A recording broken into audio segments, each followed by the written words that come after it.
Kia ora, my name is Kale. I'm joined by Maley today.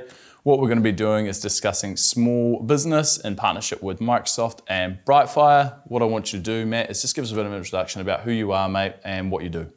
Hi everybody, I'm Matt. I'm 31 years old. I'm the owner of iPlumb Plumbing and Gas based here in Dunedin. We're a team of 5 registered plumbers and gas fitters racing around Otago every day doing our thing. Behind the scenes we've got myself in the office, my fiancée Georgie, and my little fella who likes to think he helps at home, Austin.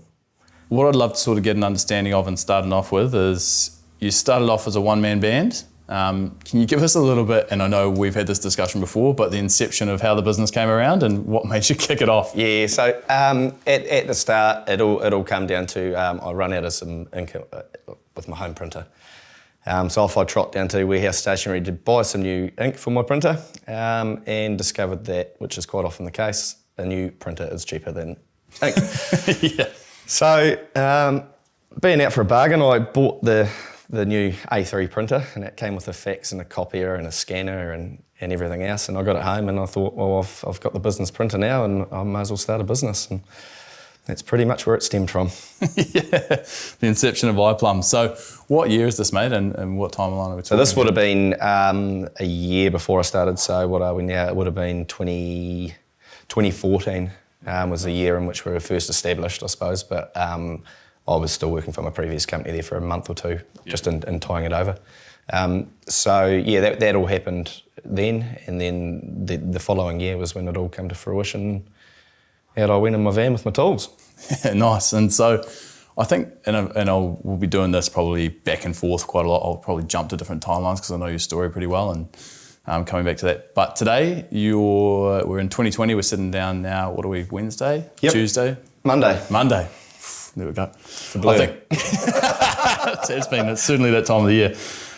Coming into this sort of where you are now, can you tell us sort of, you started just by yourself, you got a team of how many now? So there's 5 now. So initially started with myself, Yep. Recognised very quickly that I didn't want to be struggling under floors and lifting some very heavy things by myself. Yeah. So originally took on an apprentice, probably within the first 6 months of going out on my own. He was with me for about a year and a half and then found another job opportunity up in Cromwell, and I rehired another apprentice straight away. Yep. From then we've grown with the way that the market's gone. We've just naturally grown. We haven't tried to push anything too much. Yeah, and I think one of the things that I quite like about this is that you've grown to a team of sort of, like, as you said, you've got 5 now, you've got a few stragglers on board with that as well. Revenue's obviously grown in terms of incrementally each year. Yeah, typically we've sort of seen between sort of 20 and 30% increase each year, which is I'm really, really happy with. I don't think there'd be many people out there that wouldn't be. So it's, it's gone incredibly well. Yeah, and I think firstly, congratulations on that. I think that's the sort of it's still like an outlier and why we're having this chat. And one of the things that you and I have discussed before is what you want to do to make iPlumb different. Right, and I'd love for you to sort of explain why and what you might have changed about what a typical plumbing company might be and how people might perceive that. Yeah, so we wanted to, when I first started it, I wanted to be a boutique-y plumbing company. Mm-hmm. So I wanted to try and break into the niche market of the high-end fancy stuff that everybody likes to see. Yeah. Being a less than desirable industry from a consumer point of view through social media. The only way to do that is by doing some really nice flash stuff and putting some really nice flash photos up. That's what grabs people's attention. And I think just off the back of that, we've done it so many times and we've done it right every time. So it's just sort of snowballed from there. Yeah, and this is something I want to touch on, right, is that you've got an atypical story in the fact that if you look at the way you've grown and what you've actually gone down that road with, is that if you have a typical tradie, they usually sort of stick to themselves. They've got maybe 2 or 3 guys, maybe they're still on themselves, they get subcontracted from another builder or something a bit bigger on that. You've now obviously continued to grow the team and you've done it in a slightly different way, right? Yep. And that piece of obviously turning something undesirable into desirable, you did identify that you wanted to work on the high-end stuff. And so what did it look like to actually find the high-end stuff and how did you actually go down that pathway? So I was very, very fortunate right early on, as I've mentioned to you before, that we got in touch with and started working really closely alongside a very, very well-known builder down here, John Oscombe. and me and John have just had a really, really good business relationship, very, very close friends now, and it's just gone from there, really. It was one of those things, you do the extra mile early on for somebody who's saying, needing you to jump, well, you jump. Now after doing that 10, 15 times, well, you might not have to jump every single time. You can it starts to settle down a little bit, and you've already cemented that relationship, I suppose. Yeah, you've earned that trust, right? And so I think that's a really cool piece, right? As said, you identified who a really high-end builder is, and you've gone down that road of obviously making sure that you built that relationship. When you're saying this is when you jump, what does that actually mean? What are the key pieces? So what I'm saying is that when a builder rings you and says, look, I need this done, for instance, I need this done today because I've got tilers turning up tomorrow. Yeah. Just to keep that flow of the job working. Sometimes might be you might have to get out of bed after dinner.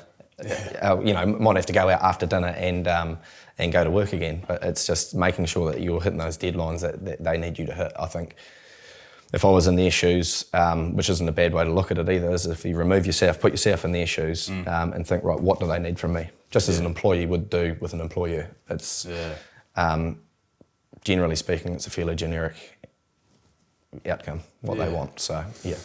And I like that a lot. I think it seems to be sort of, for me, relatively rare, and the fact that I don't hear too many tradies thinking like this, right? It's a slightly different way of thinking in that you're putting the customer first, right? So for most good, successful businesses being, how do we be as customer-centric as possible? Yep. You've talked about this, and we had this conversation in terms of, you found John. If you were to give someone who's starting out, who's probably a new tradie or even been around maybe a couple of years but still looking to grow and maybe hasn't hit some of the milestones you would, what would you say in terms of a good way to maybe try and replicate something like you did like that? I think early on in the piece, or even for somebody that is a couple of years old, I think maybe revisit how the way that you've branded your business. We're in 2020 now.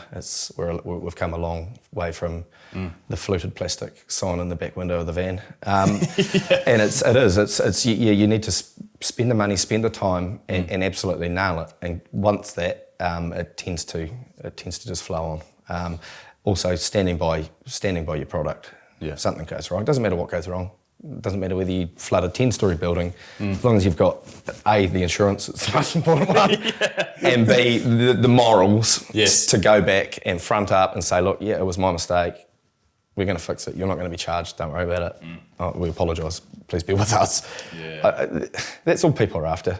Yeah. Somebody to stand by their work, and it's surprising how many people don't. Yeah, and this is a really key piece. And the last time you and I caught up to have this conversation is, you mentioned keeping your word, and I've done a little bit of work with tradies in terms of just calling them a lead in hand. And one of the things that is a real gripe for me, or things that I was frustrated with, is that you give them the buzz, mate, I'll see you Tuesday.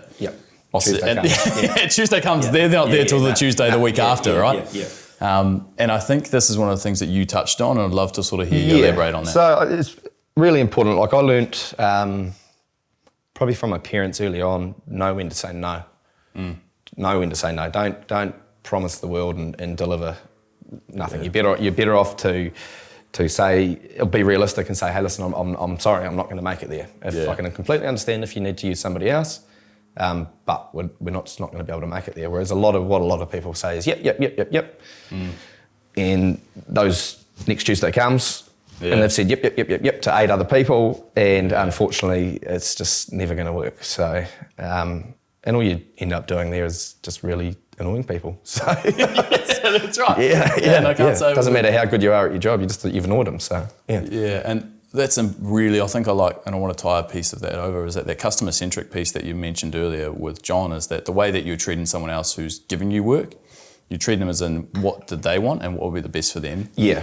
And it's the same way you're treating your customer. And I think that's a bit of a rare gap in between what it looks like. The next part I want to look into this, and you've just mentioned it now, is obviously saying no, or knowing when to say no. Yep. And it's really hard if you're a sort of a new business owner. You want to take on as much as you can, right? Yeah, of course you do. Yep. So for you, how did you learn to say that no? And you mentioned your parents, but what did it look like? I found a couple of next Tuesdays. Found myself in that situation a few times. Yeah. And I was probably quite lucky in the fact that I didn't lose the client, but I did annoy them.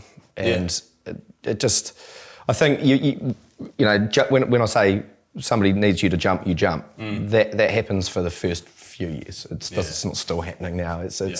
There comes a time where you draw the line and you think, right, what do we need as a entity? What does iPlumb need as opposed to what does the builder need? Or you know, and that's knowing when to make that decision. I think for me, that was when I stepped off the tools and started employing other staff to do what I was doing before that. Yeah. But I think, and then up to that point too, one of the things, you've probably earned that trust at that stage, right? I'd like to think so. You must have. Well, you're still here, right? Exactly. Yeah, exactly. And so I think that piece there is that you've put in the hard yards, you've earned the trust, and more often than not, I don't think that's changed the way that you've obviously had and run the business. I still am assuming you keep in the same manner. Yeah, I put a lot of emphasis on it. Like, being from a customer perspective, they won't know that I'm probably not putting them 110% first. Like, they're still 99% first, but they're not. If something else that is more important for iPlumb to keep going, keep that ball rolling, then now would stop and do that because it's more important. Yeah, right. And I think that's that transition, right, from again, a startup. Obviously, it's when it's just you're using your own resources and maybe one other person to. Now we're building a company, right? And we're getting a bit bigger, and so distinguishing. You've just got to be a wee bit more responsible for what you have, I suppose. That's probably a good way to put it. Yeah, nice. So the thing is, for most people, if you were to say, hey, I'm going to give you a 20 to 30% growth of revenue year on year, everyone's going to jump on that, right? And the fact that, every business owner is going to love that, right? And so, I mean, I'm certainly envious in the fact that you've been able to be consistently doing this. And so one of the things that I know you've done differently, and the reason we had this conversation is because I saw iPlumb on social media, right? We've been friends probably since... way back, won't it? What, last Tuesdays? Yeah. Little nippers, probably since we were at least 10. Oh, no, it's probably even younger than that. Yeah, it would be, wouldn't it? Running around doing skids on their bikes in front of the girls. Certainly was. But I think coming back to that, right, and we've known each other for a long time, is that when I started to notice you had a social media presence, right? The business was showing up around here locally in Otago. If I was to say to you, you know what I mean, desirable, you use tech inside of your business and you use social media, those are not common terms usually associated with plumbing, right? Probably not, no. You're not Some of the basic ones are, but like your accounting package and stuff like that, well, you know, it sort of has to be done. So Exactly, right? And so some of those things there, you've done it a little bit differently, and the results are obviously a bit different as well. So can you touch on a little bit around, I guess, the exploration into social media and why you started using it? So initially, social media for me was, I looked at it as just as a tool. Yeah. It's just a massive, very, very super powerful marketing tool, infinitely powerful marketing tool. Yes. That I'd say 95% of other plumbing companies throughout the whole country aren't utilising, and they're not doing it at all, or just not well enough. Now, the way I started that, I think, was probably around, as I was talking to you about earlier, just visually stunning photos. It's not a very desirable industry, so to grab people's attention to your page and for them to start, you know, perking their interest in it, it's important to have visually stunning photos. Now, that might be anywhere from nobody wants to look at a $30 tap. They want to look at a $30,000 bath or a $10,000 bath tap or something, you know, something that's just whoa. What's that? Exactly. You know, and luckily through John, we've had the opportunity to do a lot of that sort of stuff, a lot of the eye-catching wow bathrooms, and had the opportunity to take photos of them and put them up on Facebook. And then I think it's just about being proactive with it. Make sure you're putting a couple of posts up, you know, once a month or twice a month, and make sure you're trying to resonate alongside what the consumer thinks is important, i.e., you know, as a plumber, I know we get a lot of cardboard packaging. Tons and tons and tons of it. So, you know, probably about 3 years ago, I put a post up of one of the vans, a couple of the staff, unloading all our cardboard into a recycling bin at the tip. And that's probably one of our most popular posts, you know. And it's not even plumbing related. It's just you're trying to show that you're doing the right thing, and that's very important in today's sort of world. Yeah, I love that. There's a bit to unpack there, right? And That's really, really good. I think the example of showing not just obviously the work that you're doing, but what type of brand iPlumb is, right? Yeah. And so that's the different pieces that, hey, this is the things that we stand by as a plumbing company, and that says, okay, cool, to the customer and the consumer, hey, they're not just a plumbing company, they're a plumbing company that cares about the environment and has a bit of work around that. Yep.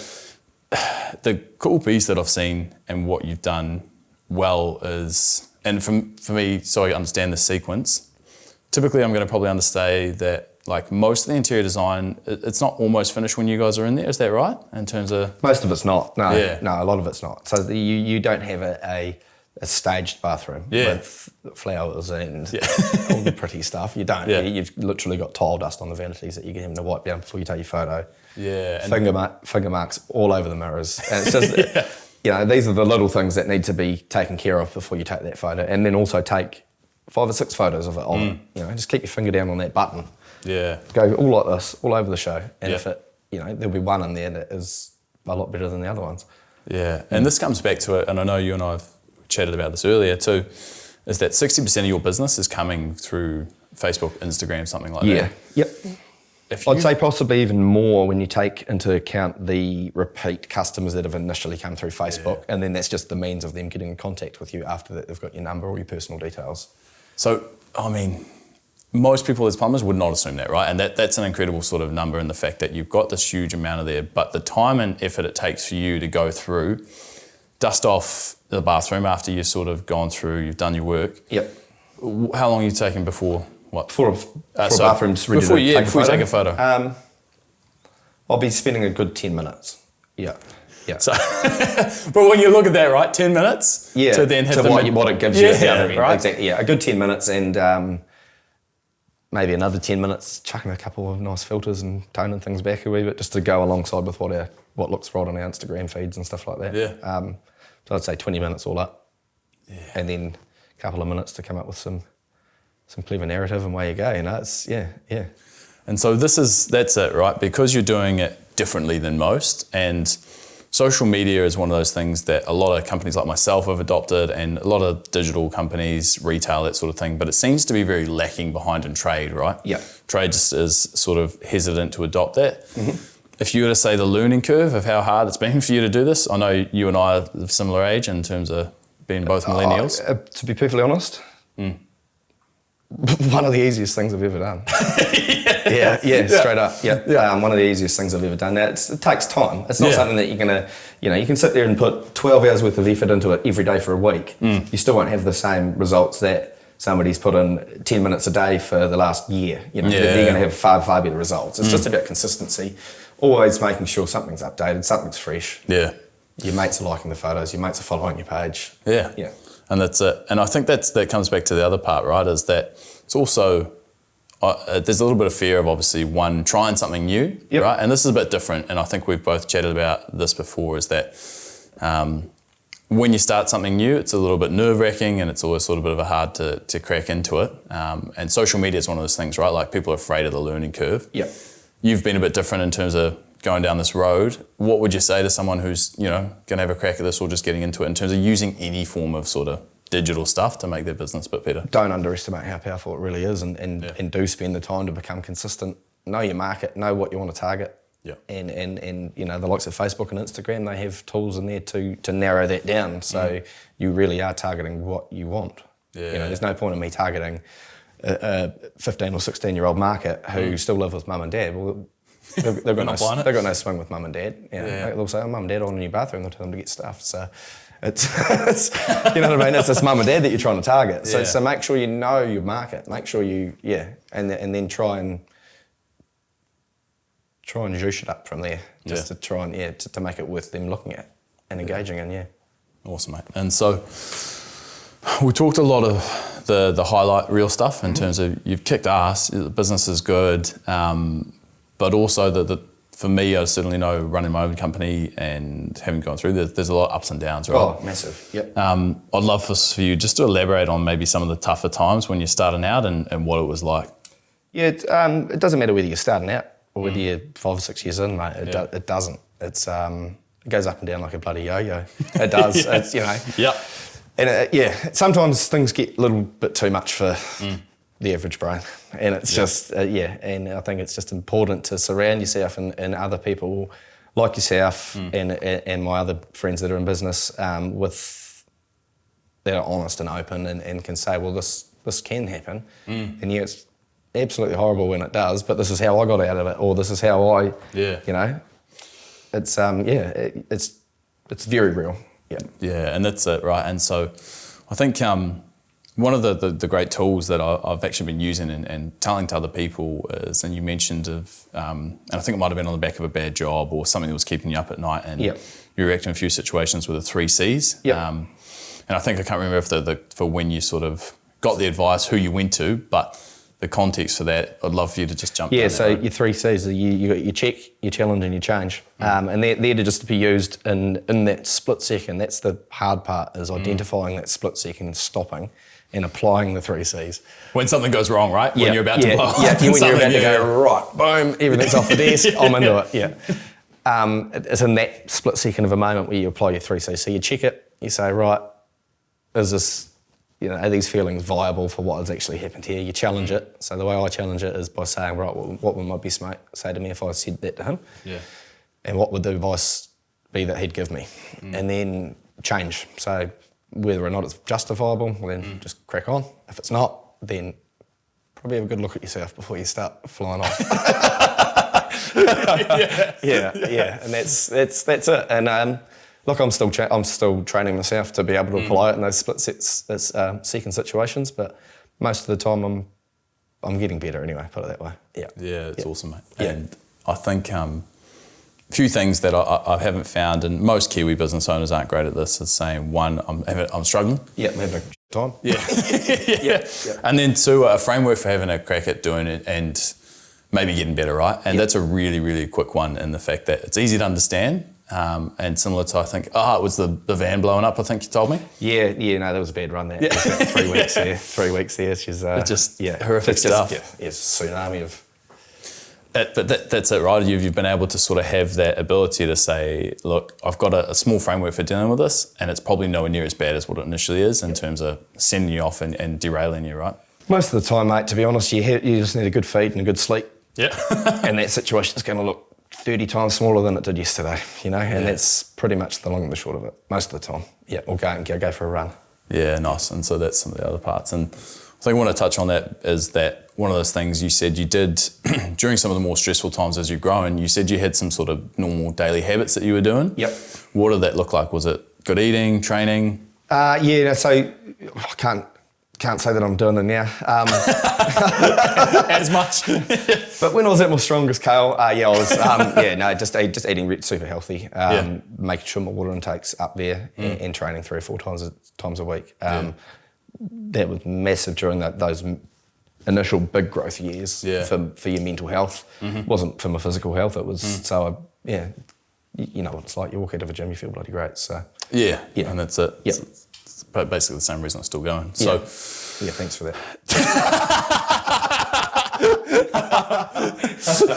So I think the other part of that, and coming around to this, is you've built the business a little bit differently, right? You've done it in terms of you've got social media rolling the right way. You've gone through, you've consistently grown, you've given yourself some sort of personal growth stuff.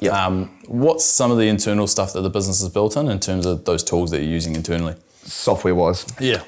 So what we use for just our accounting is probably what 90% of other companies use in Xero.